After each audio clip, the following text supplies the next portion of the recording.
people make this mistake that like, well, if I don't say it now, then it's as if I'm okay with it. Well, no, you can come back and say, come back the next day. When you said that, that's not acceptable to me.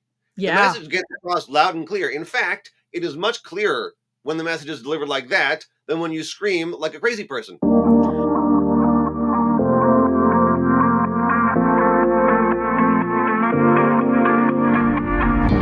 Hello and welcome to Parenting for Thought, the podcast that talks about things parents want to know. And even if we don't, we're here anyways. Today I have Raffi Bilek. Hopefully I said that right, Raffi. Close enough. I'll let Raffi say it better. Raffi wrote us a book, everybody. And it's good.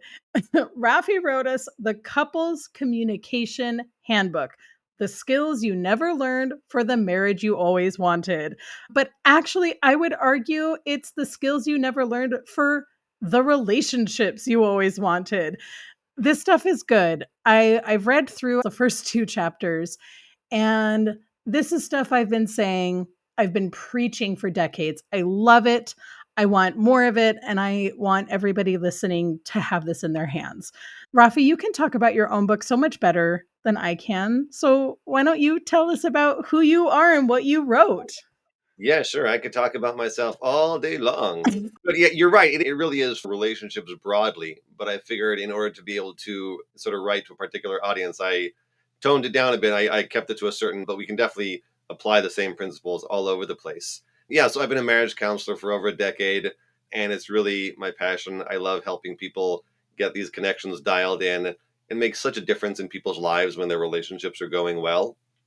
And so just being able to spread the message further about some of the basics of how to make this communication work. So many people come into my office and say, hey, we need help with communication. I'm like, yeah, great, I gotcha. Right. And, like you said, some of the first chapters just have some really important basic information about how to do this well. And then we get into a really laid out mechanism for here's how the conversations can go. And it doesn't mean it's mechanical or overly structured. It's just, here is a framework that you can use that will make this better. Yes. That doesn't mean it's going to become super easy all of a sudden, right? I mean, communication is hard, and there's emotional issues, and there's challenges. But if you have a way to do it that works, it makes all the difference. I love everything about every word that you said.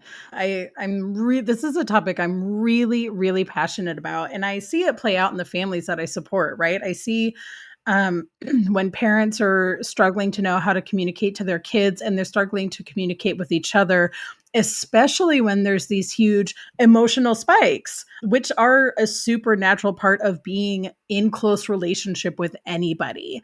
These parents are having a kid who's having a meltdown, and one parent is like, no, don't respond like that. And the other parent's like, fine, you do it then. And you think you can do it better than I'm doing it. And then things are exploding in the span of 3 minutes. And then before you know it, you have all this repair work to do. But if you can get those tools ahead of time, you can completely avoid these. Well, not even avoid, but you can navigate them. Yeah, right. You can navigate it. And I think, what you're sort of alluding to here is the point that I bring out in the beginning of the book, which you saw, which is just, you don't have to deal with this right now.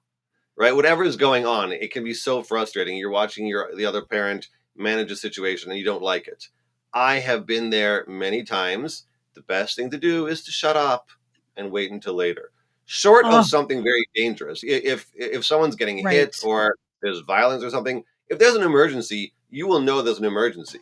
Yes. Right? But if it's not an emergency, that's not the time to deal with it. Right? There's no such thing as a parenting emergency. I have to make sure you get the right message across. I have to make sure that our values are being upheld. Yes, those are true. Those are not emergencies. You can always come back and deal with that later, and you will do it much better. Right? When I say emergency, I mean someone has got their hand out and is about to strike, or if there's a lot of blood on the floor because somebody dropped the glass on their foot or something, which I have done. So those are the situations. That's not even like out of the realm of possibilities. Right? When you have children. Sure. Yeah. Here's my boo-boo from today from trying to fix my daughter's water bottle. That was surprisingly sharp, I'll tell you. So those are the situations you got to do something right away. But otherwise, hey, let's come back to it later. You can Yeah. talk to your co-parent and say, you know what, when you do this, that's a problem for me. Or, hey, I didn't like when this happened, or when you spoke to me like this, or anything. You can do it much better when you're a little bit calmer, a little more in Yeah. control. Yeah. One of my favorite things that I saw in your book was about we all got fed this idea of never go to bed angry, right? We Ugh. got sold that idea so hard.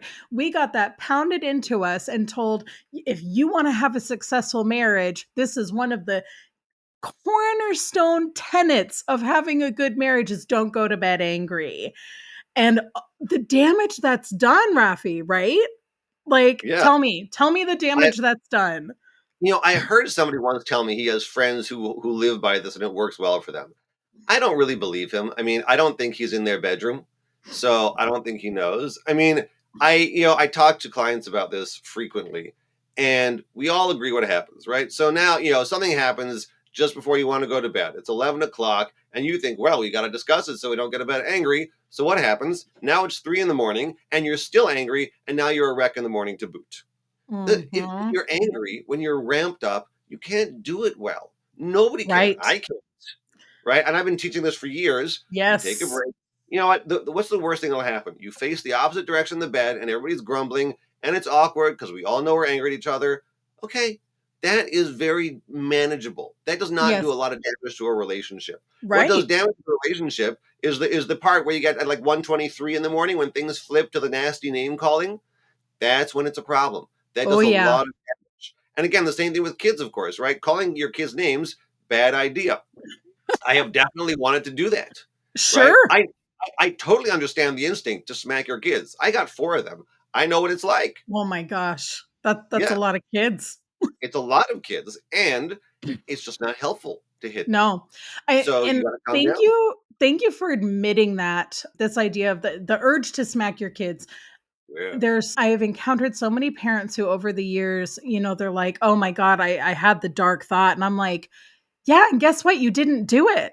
That's the difference." Like, yeah, I've had the dark thought because I am a human person with totally. real emotions, and this kid locked eyes with me, looked into my soul, and screamed at the top of his lungs. I could feel my blood pressure in my ears, right? It was intense. It was Yeah, really intense. And I did literally exactly what you said, which was deal with it later. I looked at him and I said, "I love you. I'm walking away." And I right. walked away because anything I would have done, I love to use this analogy of a cup and a water, and anything that I would have added would have just it would have gone everywhere, and it would have been my stuff and his stuff. And if I But just how can waited. you let them get away with that, right? That's the response. But how can you let them get away with that? Love that. Well, and I feel the same way with my own husband sometimes. There are times that I'm like, I'm letting him get away with this behavior that I am not okay with. And that's Yeah, I such think a people make Right, people make this mistake that like, well, if I don't say it now, then it's as if I'm okay with it. Well, no, you can come back and say, come back the next day. When you said that, that's not acceptable to me. The yeah. message gets across loud and clear. In fact, it is much clearer when the message is delivered like that than when you scream like a crazy person. I totally agree. When we can approach it in that really calm way, I, it's almost a little more scary to the person who's caused the offense, right? Because then it's like, oh, you're not even still angry. You're not in the heightened emotional state about it, Right, and it's still really not okay. I really believe you, and I'm not in a defensive position right now. I'm just receiving it. And right. and that's also when the other person has had time to calm down too. And I wonder how many times out of 10, when you come back to a situation and say, "This wasn't okay for me," how many times out of 10 does that other person say, "Yeah, that wasn't okay. That's not one of my values. That's not how I want to perform going forward." How many times does that happen, do you think? It's more frequent. And I think that part of that process is coming at them in a way that is very, I need a better word for this, but does not induce defensiveness, right? Mm, Sometimes people come, you and they're calmer, and they say, you are a jerk, right? Very calmly. Or like, You messed that up. That, we psychologists people talk about I statements all the time, right? Just means, come when you need to talk about a problem, you're much better off talking about how it impacted you, Right. right? If I say, you know what, if you talk to your kid, when you went around screaming around the house like that, it was really hard for me. I Mhm. felt very angry. You're doing a lot better than if you say you are immature, you are selfish. Nobody goes, you know what? You're right, I am. Like, that's not how people work. People immediately get defensive. And Sure. anyone who's listening knows that's true, because if they get called some kind of name, they get defensive. We all do that. If someone tells you what you have done wrong and why you are bad, you will become defensive. And Mhm. defensiveness does not equal good communication. Yeah, this is one of the biggest issues in my own marriage. Is my husband gets very defensive very quickly, and Yeah, he has his own reasons for that, and he's not bad for having those sure. inbuilt insecurities and things that he needs to work through. He is also just as human as I am, right? I would Um, hope. so but learning to communicate through that tricky stuff has helped me be able to offer accommodation. um and I'm sure there's somewhere in your book where you talk about accommodation. And by the way, I can't wait to get your book and read through the entire thing. I'm very excited about it. But I love this idea of being able to accommodate somebody's needs while still holding boundaries, and just communicating clearly through any fraught situation. Yeah, I mean, I talk about that in terms of the communication styles: passive, aggressive, assertive, right? Oh, So passive means where you let somebody else trample over your boundaries, and aggressive means where you trample over theirs.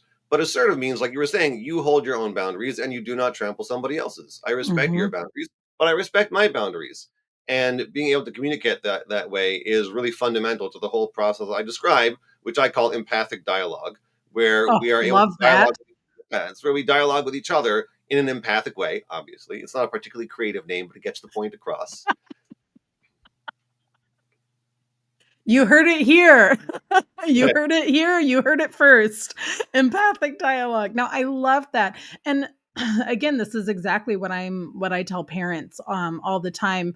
Um and with kids who don't yet have the cognitive ability or the language ability to articulate, mother, when you did this, I felt like you weren't listening to me. The way they do that is by yelling at you or by telling you no or running away or throwing something. And Although I'll tell you, I got teenagers now, and my 13-year-old will tell my wife, "Mommy, I feel very unheard right now." So it looks of like, course. right? We're training them. We're training Yeah, them. It's possible. yes. Yes, absolutely. Um So the thing that I tell parents with younger kids is to get curious about what their child is trying to communicate. That doesn't mean, oh, you've thrown a glass. What are you trying to tell me? No, that's not what that means. But it's, oh, I see you're angry, or I see something's happening. Let's get real. Let's see what's happening, and let's try to manage the situation. Yeah, 100%. Um, so what tipped for you from being a marriage counselor to I got to write a book about this? I just felt like I've gotten this process that I've been sharing with people over and over, in many times the same way, which is great. I love doing that, but I'm Yeah. thinking, you know what? I can reach more people. I can help more people. I think there's a lot of people who, with a good process, can get a lot farther. I've seen Mhm. people with good communication skills come into my office, and they just need a way to do it that doesn't turn into an argument, Right. and they're good to go. So I want to be able to give that to more people, and to reach more people, and to just change the nature of the conversation. I think Mhm. that, if we could, I have this sort of, broad vision. I wish we could change society in this way. I wish that we can manage our conflicts in, with empathic dialogue more generally.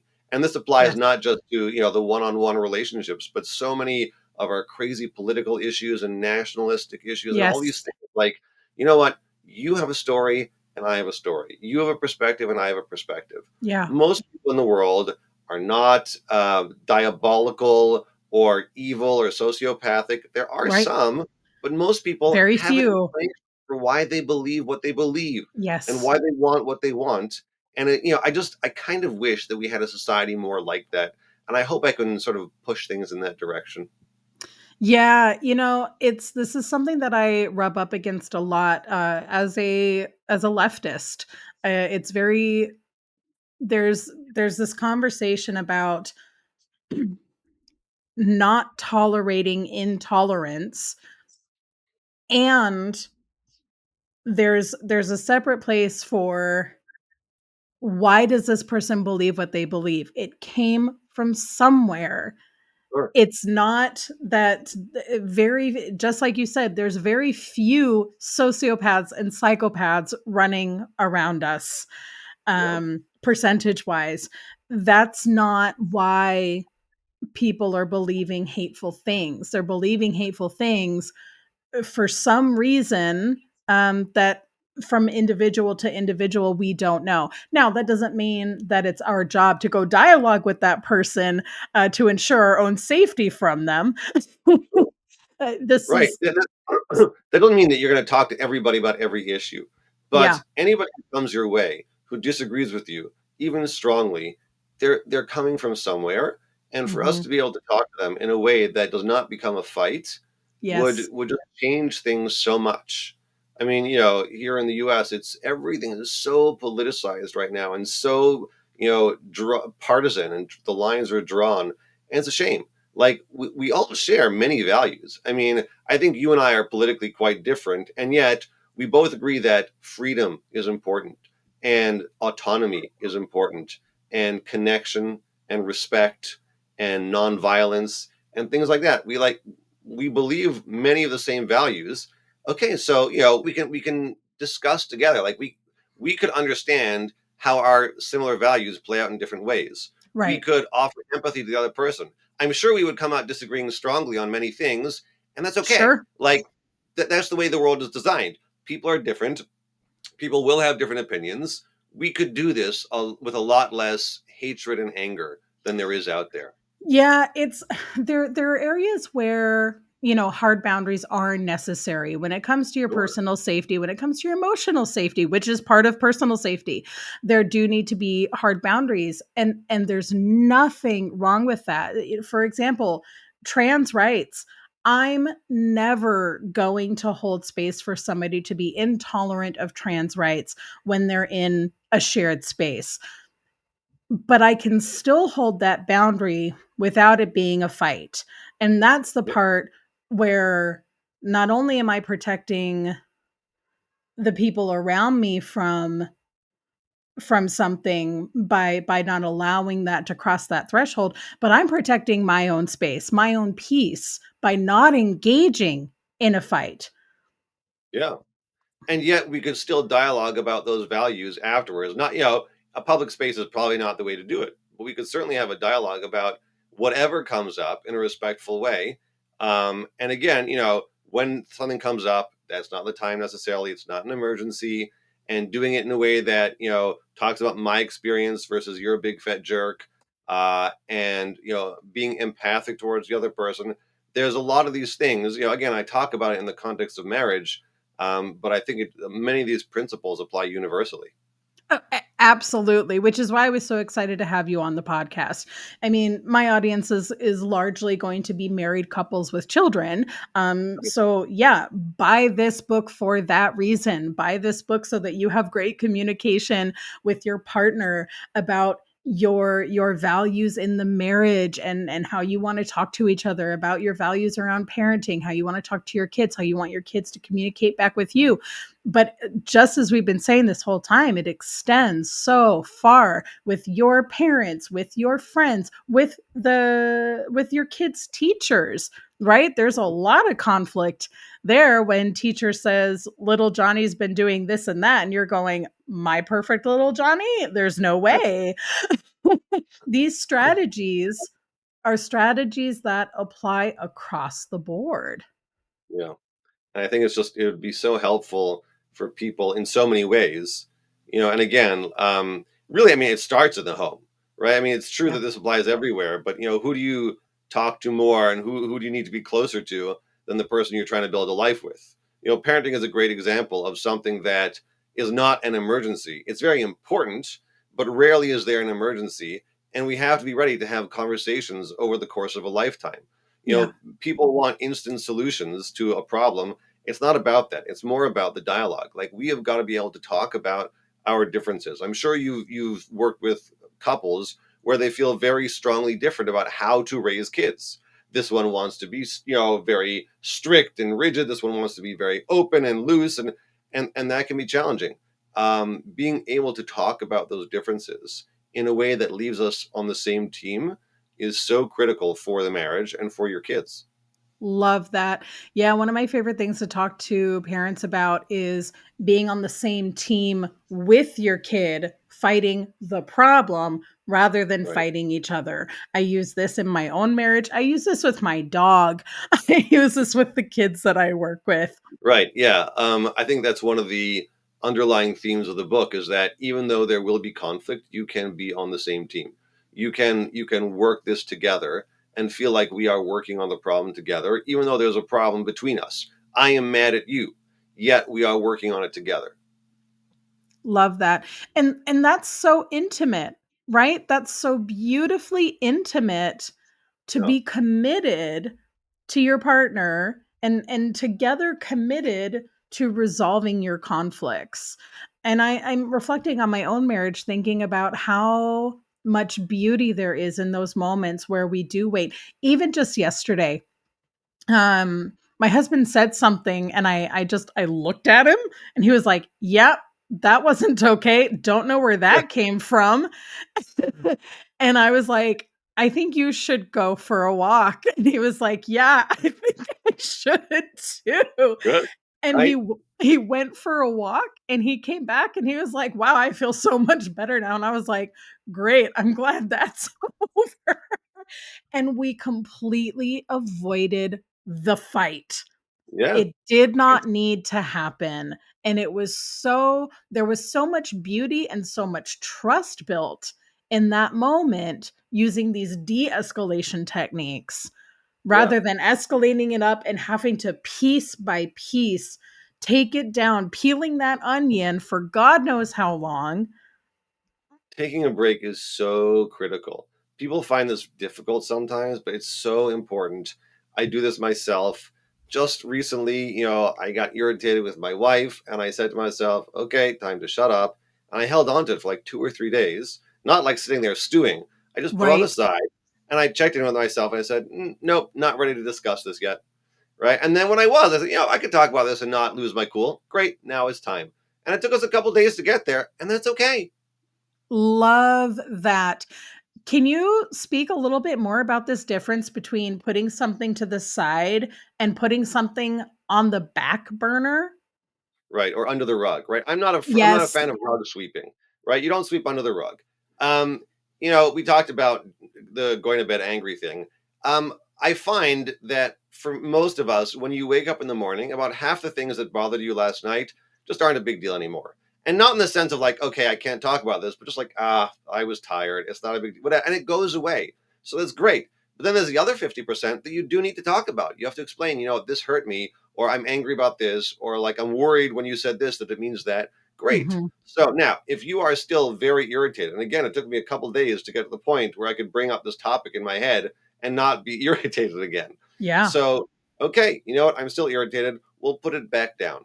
I'll just, it's there. I'm not forgetting about it. You can write it down somewhere so you remember to talk about it. It doesn't have to go away. You don't say to yourself, okay, well, I can't talk about this. I can talk about this. I got to wait until I'm ready. And then you Yes. bring it back out and you can talk about it again. The book lays out a whole process for being able to discuss difficult issues in a way that does not escalate. And when emotions run high, you take a break again and you put it aside for a little time, Yeah. and that's okay. And you can keep interacting with each other. There's no rule that says if I'm angry at you, I can't be nice to you. Oh, love that. I love that.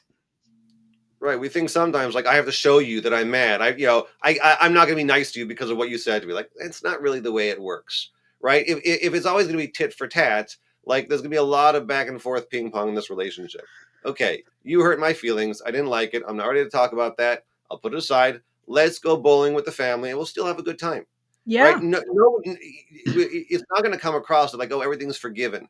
I work with a lot of people where there's been infidelity, and it's very hard for the Oh, person who was cheated brutal. on to be nice about. I mean, look, there's a lot of rebuilding that has to be done, but they worry that if I'm nice to him or to her, that they'll think that everything's okay. They're Yeah. not thinking. Believe like no, we're not giving that message. It's okay to be mad and to be hurt and to still be Yes. nice and say, you know what? Hey, would you like eggs for breakfast? I'm never not amazed at the ability of a person to hold so many things in themselves all at one time. Yeah, It's it's totally. it's incredible. We're full of contradicting emotions, right? I love my Always. wife when I'm mad at her, and it doesn't Yeah. have to be one or the other. I can be irritated with you, I can be worried about something you said, and I can still love you, and I can express both. I Yeah. love you, and I don't like the way this happened. And that's Yeah. also great for kids. Like, hey, I really love you, but I'm disappointed in the way that you did this. Yeah. I'm proud of you. I think you're a great kid. I love the way you do this and that and the other, but you did this and this and this, and that's really not acceptable in our family. So it's this Yes. message of love and firmness. Again, it's assertive communication. This is my boundary. I'm not going to trample yours by calling you names or screaming or hitting, but I will hold my own boundaries. I love that. I'm also thinking a lot about, I am myself neurodivergent. My most of my community is neurodivergent. A lot of the parents I work with are neurodivergent. And one of the hallmarks of being neurodivergent is needing time to process things. Yeah. And so for somebody like me with ADHD, my brain can process things really quickly. It's a little weird how quickly my brain can process these things sometimes, but my emotions, I can feel things on reverb so Mm. intensely for a period of time. Just going back to the idea of putting things aside for a little while, this idea of thinking about it in my head and envisioning, am I ready to have this conversation? That could take, depending on the severity of the offense, that could take a week or more. Yeah. And Yeah. and It takes time. but the trust that's being built in the meantime as well, by saying to my partner, I'm still processing this. I've not forgotten. It's still important to me. Let's put the pin in this. Let's put it on the bulletin board for later. But the trust that's being built by not escalating. Again, this comes back to this beauty of communication for me, building that trust by not escalating. How awesome is that? It does a lot for us. It does a lot for our relationship. If I can say, you know what, I would like to do this, but we're not going to do it in a way that tears at each other or at the relationship. Makes a big difference. Love that. Rafi, can you talk about this quote in your book? I'm going to read this out loud and then I'm going to let you take over from there. We need to intentionally separate our conversations into two separate phases: the exploration phase and the resolution phase. Right. I was gonna go there at some point because I think this is like my second biggest tip after taking a break and don't doing it in the moment. Don't not doing it in the moment.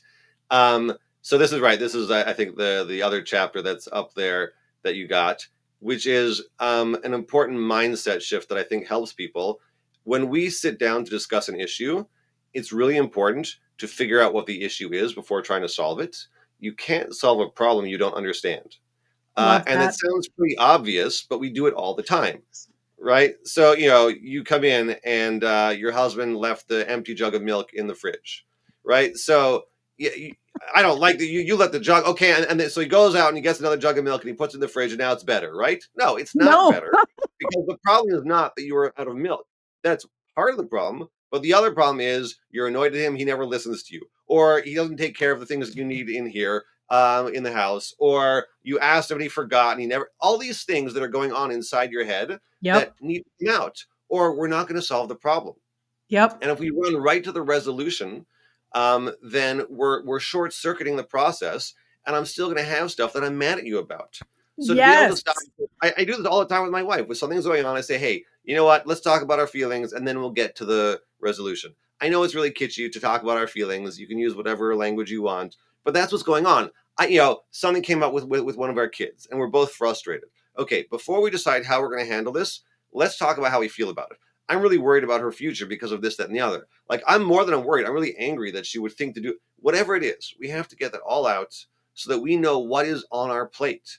And then once we have everything on the plate together, then we can look at it and say, you know what, here might be some good options. But for everyone out there listening who has ever tried to solve a problem in their family and found that it didn't pan out, you know what I'm talking about, right? You Yes. come back to the same problem because you haven't dealt with what's actually the problem. Yep.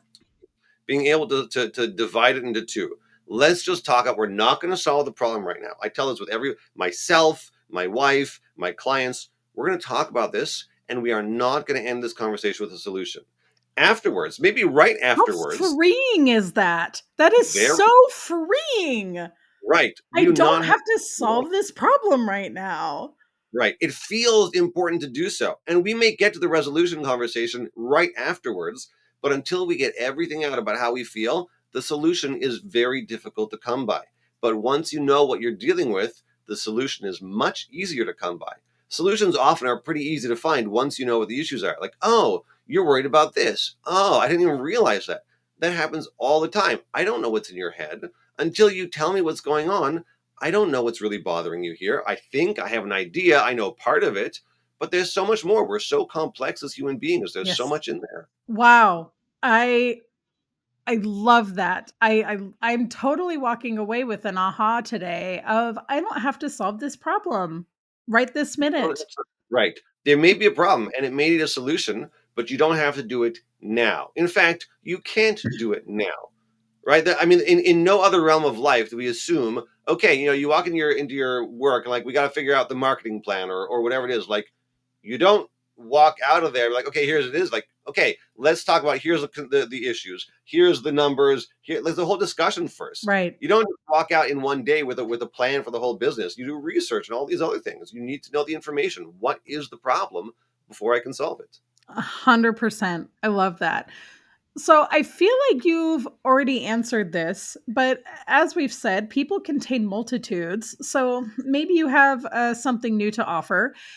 If there was one thing you wish someone would walk away today knowing, what would it be? Honestly, it comes back to the take a break. Don't do it in the moment. That's my number one thing. Many people are competent, rational, nice people, and we all turn into not that when we are emotionally ramped up. So, you don't have to make up before you go to bed. You don't have to solve the problem right now, right? If you're in a conversation that's going badly, take a break. Take a break is my number one tip that people need. Nothing else we talk about is going to help. You can have all the greatest communication techniques in the world, but Mike Tyson said it like this: everybody has a plan until they get punched in the mouth, right? So, right. Okay. So, Yes. you've got a good plan for communication, but then you get triggered by something and Yep. it's all out the window. Take a Yep. break. It'll make things better. Beautiful. Rafi, where can people find you, find your book? So if you go to thecommunicationbook.com, there's all the info about the book. You can get the first two chapters for free. And that's on PDF and audio. You can then, from there, you can go to Amazon. There's the audiobook, ebook, paperback, all the different formats there are. And I am on Instagram and trying to up my game and share more of myself on there. But I'm just old enough that social media is not natural for me. So I'm still trying to work that. Wonderful. Thank you so much for joining us here today on Parenting for Thought. I think everybody listening is gonna be I think they've been nodding along this whole time. I think that they're gonna be really interested to hear more of what you have to say. And I think people want these applicable strategies for their everyday lives. And I'm excited for them to get them. Yeah, if you want to hear more of me, it's 7 hours and 29 minutes of Raffi Bilek narrating on that audiobook. So grab it now. Love it. Thank you so much for having me, Emry. It's been a pleasure. Thank you. The pleasure is all mine.